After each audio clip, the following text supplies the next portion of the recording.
السلام عليكم ورحمة الله وبركاته. معكم مستر رفاعي المنظرة في سلسلة أمريك لهجتك. النهاردة موعدنا مع فروق الكلمات أو language notes. أول كلمة معايا النهاردة هي cure. cure يعني يعالج بس بإعطاء دواء، لكن heal يلتئم للجروح والكسور. heal بيجي بعدها a bone عظم عظام or a wound أو جرح. We can't cure cancer. ما نقدرش نعالج السرطان لغاية دلوقتي. The broken bone will heal soon. هنا بدأ بالمفعول به.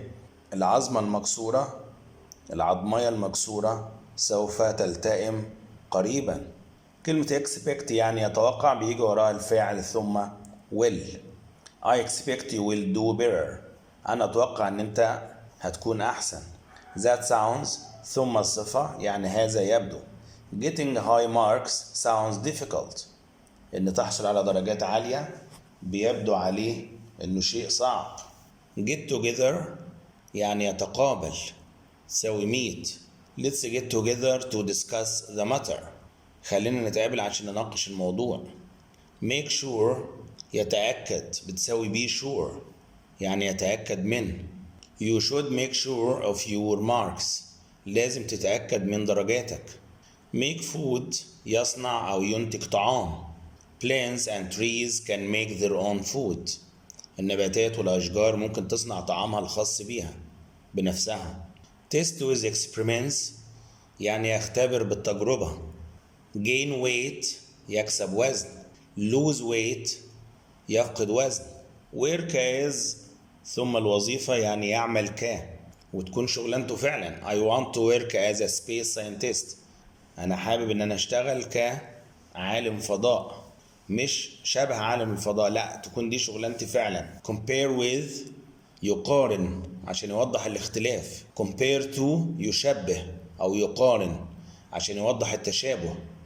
Scientists do experiments and compare results with other scientists. العلماء بيعملوا تجارب وبيقارنوها مع تجارب العلماء الآخرين. He compares his son to the moon.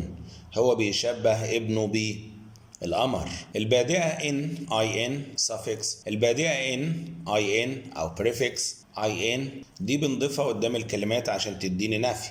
efficient كفء، inefficient غير كفء. accurate دقيق، inaccurate غير دقيق.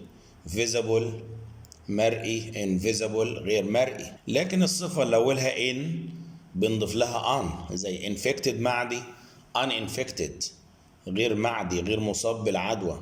intelligent ذكي unintelligent غير ذكي. الصفة بقى اللي بتبدأ بحرف ال P بنضيف لها M عشان ندي العكس. possible impossible polite impolite. الكلمات دي something و everything و anything الصفة بتيجي بعدها. have you read anything interesting lately؟ هل قريت حاجة مهمة حاجة جميلة مؤخرا؟